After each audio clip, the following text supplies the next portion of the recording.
ibu-ibu, bapak-bapak yang sakit, tetap oleh darahnya kita selamat, oleh bilurnya kita disembuhkan. Amin.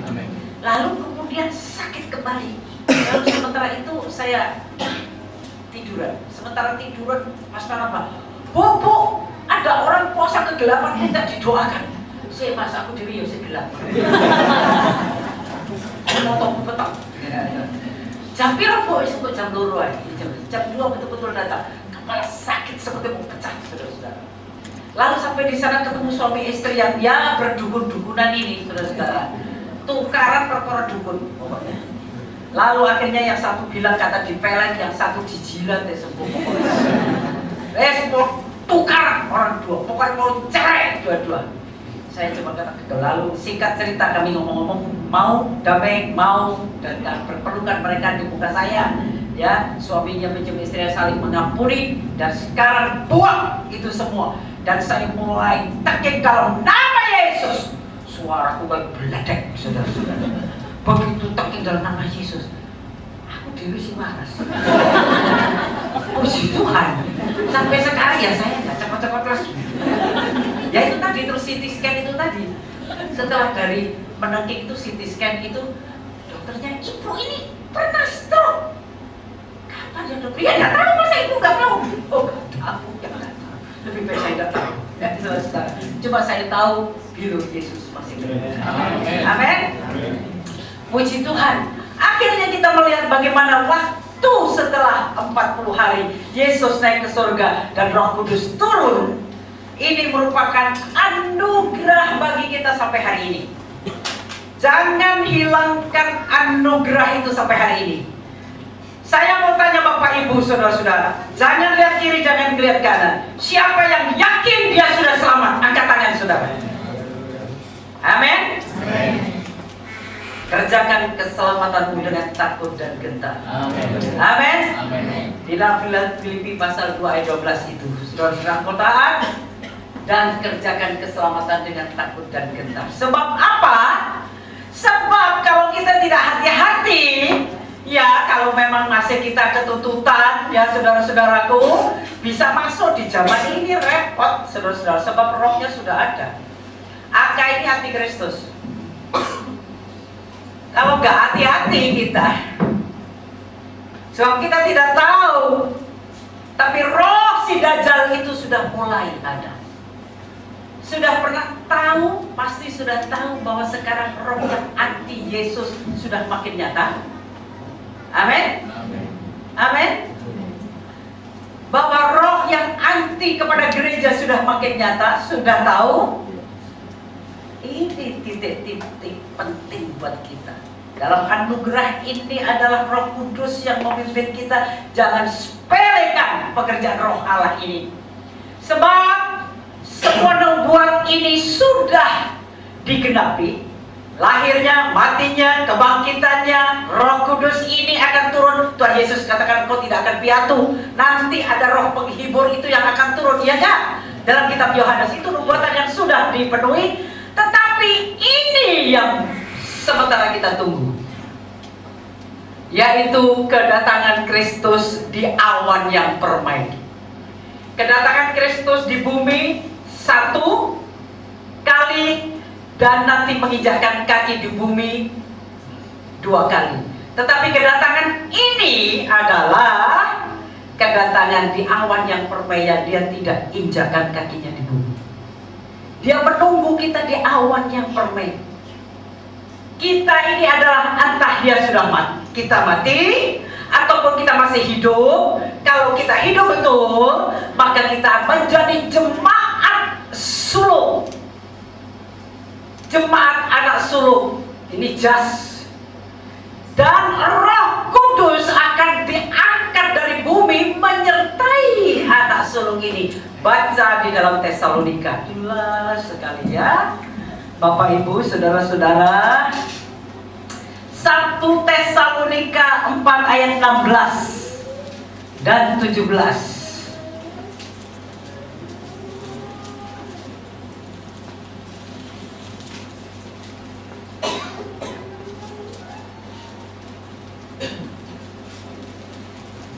Sebab pada diberi, yaitu 1 Tesalonika 4 ayat 16.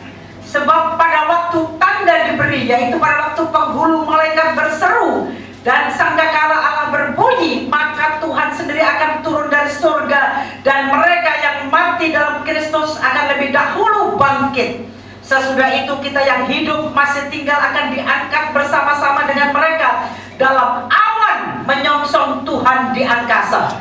Demikianlah kita selama-lamanya bersama-sama dengan Tuhan. Amin. Ini yang sekarang kita tunggu. Untuk yang selanjutnya kita punya sejarah yang lain. Zaman anugerah adalah zaman yang sungguh-sungguh memberikan kemurahan bagi kita. Bagi orang yang berdosa diampuni. Bagi orang yang sudah jalannya keliru mengaku dosanya diampuni. Bagi orang yang lemah dikuatkan oleh rohnya. Bagi orang yang di dalam kesusahan dihiburkan oleh rohnya. Zaman anugerah luar biasa. Ini adalah zaman di mana Injil diberitakan. Sebab yang menyertai orang-orang yang memberitakan Injil adalah Roh Kudus yang menyertai kita. Amin. Sebab ada kuasa, diberi keberanian kepada kita untuk beritakan firman kepada siapa saja, ya, terutama melalui kehidupan kita yang terbuka. Kita adalah surat yang terbuka. Amin. Ada kami masuk di sebuah rumah tangga. Kami saksi buat suaminya, suami saya yang saksi. Bapak. Suaminya bilang begini, pakai hatu, bagaimana saya mau bertobat ikut Tuhan?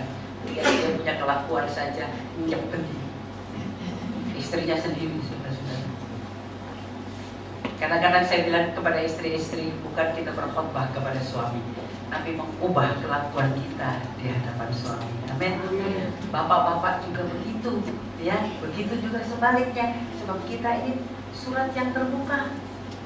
Saya ini bertobat karena saya lihat ada pembantu tukang sapunya SMA Katolik itu hidupnya, aduh, suami istri cek manisnya sih, sehingga saya terkesan. Tetangga saya Sersan Mayor juga begitu, hidupnya manis sekali, sehingga saya senang menjadi Kristen, saudara-saudaraku. Jadi surat yang terbuka kita ini yang bisa dibaca oleh semua. Ibu saya pernah space saya begini, cucu, apa orang Kristen boleh kawin 2 apa enggak? Boleh, asal yang salah satu mati. Loh, kalau sudah dicerai, boleh, asal yang cerai itu belum kenal kebenaran. Lalu kenapa kamu bilang ini satu lagi? Tonggoku, bojone itu Kristen. Mati aku. Saya ditabok. Bolak-balik ganti bojo. Saya bilang itu KTP. Kristen tanpa pertobatan. Mau Kristen tenang gak gitu. Oh iya, ada lagi seorang pendeta ganteng, saudara. Wah, pendeta ini pamer gini. Nona, ini orang Ambon itu ganteng, cuma bujuku dong. Gembala saudara, dulu apa tadi? Kita bilang begini, nona, kamu yang belum kawin ini, tidak mungkin dapat orang yang ganteng seperti saya. Nona itu pinter jawabnya. Bisa, bisa. Ya apa caranya? Gak bisa. Aku dengar bojomu mati, kau kurang ajar.